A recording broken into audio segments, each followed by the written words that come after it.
I'm reading from the book of Acts, chapters 22 through 24. Brothers and fathers, hear the defense that I now make before you. And when they heard that he was addressing them in the Hebrew language, they became more quiet. And he said, I am a Jew, born in Tarsus in Sicily, but brought up in this city, educated at the feet of Gamaliel according to the strict manner of the law of our fathers, being zealous for God, as all of you are this day. I persecuted this way to the death, binding and delivering to prison both men and women, as the high priest and the whole council of elders can bear me witness. From them I received letters to the brothers, and I journeyed toward Damascus to take those also who were there and bring them in bonds to Jerusalem to be punished. As I was on my way and drew near to Damascus, about noon a great light from heaven suddenly shone around me. And I fell to the ground and heard a voice saying, Saul, Saul, why are you persecuting me? And I answered, Who are you, Lord? And he said to me, I am Jesus of Nazareth, whom you are persecuting. Now those who were with me saw the light, but did not understand the voice of the one who was speaking to me. And I said, What shall I do, Lord? And the Lord said to me, Rise, go into Damascus, and there you will be told that is appointed for you to do. And since I could not see because of the brightness of that light, I was led by the hand by those who were with me and came into Damascus. And one Ananias, a devout man, according to the law, well spoken of by all Jews who lived there, came to me, and standing by me said to me, Brother Saul, receive your sight. And at that very hour I received my sight and saw him. And he said, The God of our fathers appointed you to know his will, to see the righteous one, and to hear a voice from his mouth. For you will be a witness for him to everyone of what you have seen and heard. And now why do you wait? Rise and be baptized and wash away your sins, calling on his name. When I returned to Jerusalem and was praying in the temple, I fell into a trance and saw him saying to me, Make haste, get out of Jerusalem quickly, because they will not accept your testimony about me. And I said, Lord, they themselves know that in one synagogue after another I imprisoned and beat those who believed in you. And when the blood of Stephen, your witness, was being shed, I myself was standing by and approving and watching over the garments of those who killed him. And he said to me, Go, for I will send you far away to the Gentiles. Up to this word they listened to him. Then they raised their voices and said, Away with such a fellow from the earth, for he should not be allowed to live. And as they were shouting and throwing off their cloaks and flinging dust into the air, the tribune ordered him to be brought back into the barracks, saying that he should be examined by flogging to find out why they were shouting against him like that. But when they had stretched him out for the whips, Paul said to the centurion who was standing by, Is it lawful for you to flog a man who is a Roman citizen and uncondemned? When the centurion heard this, he went to the tribune and said to him, What are you about to do? For this man is a Roman citizen. So the tribune came and said to him, Tell me, are you a Roman citizen? And he said, Yes. The tribune answered, I bought this citizenship for a large sum. Paul said, But I am a citizen by birth. So those who were about to examine him withdrew from him immediately, and the tribune was also afraid, for he realized that Paul was a Roman citizen and that he had bound him. But on the next day, desiring to know the real reason why he was being accused by the Jews, he unbound him and commanded the chief priests and all the council to meet. And he brought Paul down and set him before them. Chapter 23. And looking intensely at the council, Paul said, "Brothers, I have lived my life before God in all good conscience up to this day." And the high priest Ananias commanded those who stood by him to strike him on the mouth. Then Paul said to him, "God is going to strike you, you whitewashed wall. Are you setting to judge me according to the law, and yet contrary to the law order me to be struck?" Those who stood by said, "Would you revile God's high priest?" And Paul said, I did not know, brothers, that he was a high priest, for it is written, "You shall not speak evil of a ruler of your people." Now when Paul perceived that one part were Sadducees and the other Pharisees, he cried out in the council, "Brothers, I am a Pharisee, son of Pharisees. It is with respect to the hope and the resurrection of the dead that I am on trial." And when he had said this, a dissension arose between the Pharisees and the Sadducees, and the assembly was divided. For the Sadducees say there is no resurrection, nor angel, nor spirit, but the Pharisees acknowledge them all. Then a great clamor arose, and some of the scribes of the Pharisees' party stood up and contended sharply, "We find nothing wrong with this man. What if a spirit or an angel spoke to him?" And when the dissension became violent, the tribune, afraid that Paul would be torn to pieces by them, commanded the soldiers to go down and take him away from among them by force and bring him into the barracks.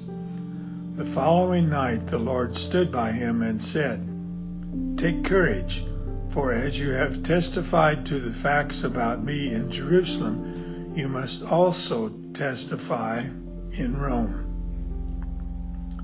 When it was day, the Jews made a plot and bound themselves by an oath neither to eat nor drink until they had killed Paul.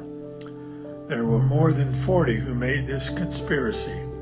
They went to the chief priests and the elders and said, "We have strictly bound ourselves by an oath to taste no food till we have killed Paul. Now therefore you, along with the council, give notice to the tribune to bring him down to you, as though you were going to determine his case more exactly, and we are ready to kill him before he comes near." Now the son of Paul's sister heard of their ambush, so he went and entered the barracks and told Paul. Paul called one of the centurions and said, "Take this young man to the tribune, for he has something to tell him." So he took him and brought him to the tribune and said, "Paul, the prisoner called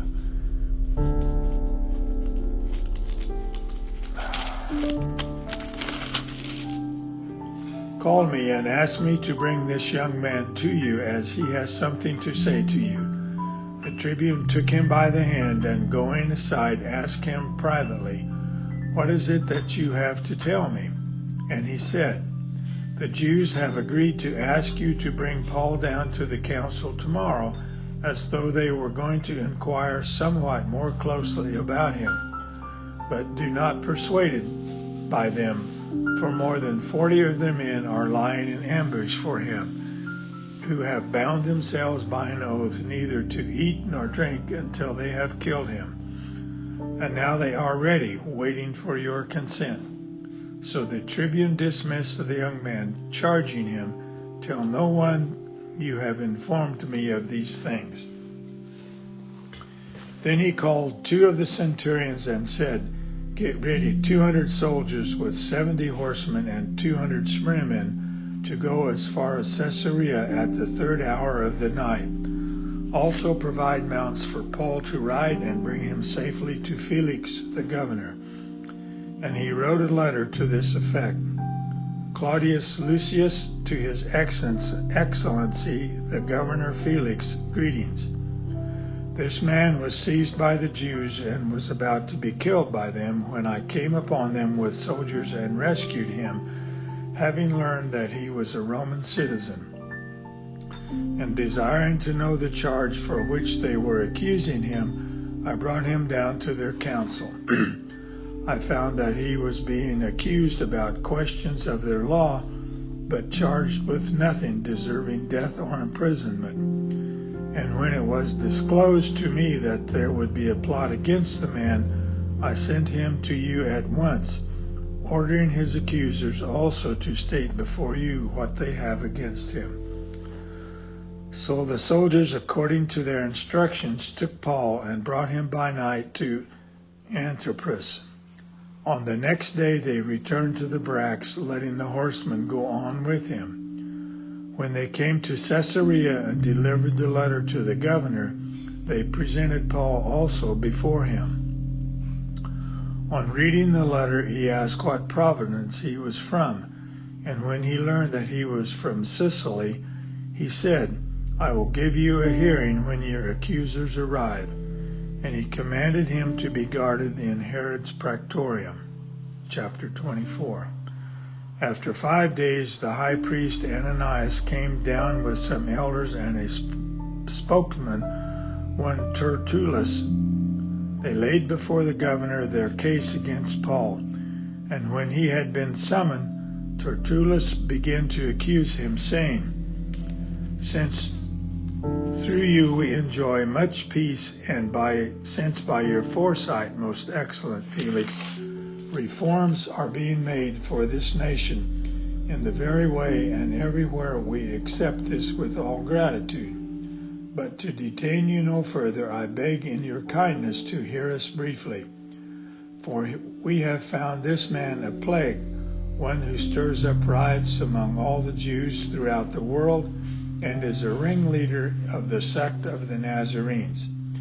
He even tried to profane the temple, but we seized him. By examining him yourself, you will be able to find out from him about everything of which we accuse him. The Jews also joined in the charge, affirming that all of these things were so. And when the governor had nodded to him to speak, Paul replied, Knowing that for many years you have been a judge over this nation, I cheerfully make my defense. You can verify that it is not more than 12 days since I went up to worship in Jerusalem, and they did not find me disputing with anyone or stirring up a crowd, either in the temple or in the synagogues or in the city. Neither can they prove to you what they now bring up against me.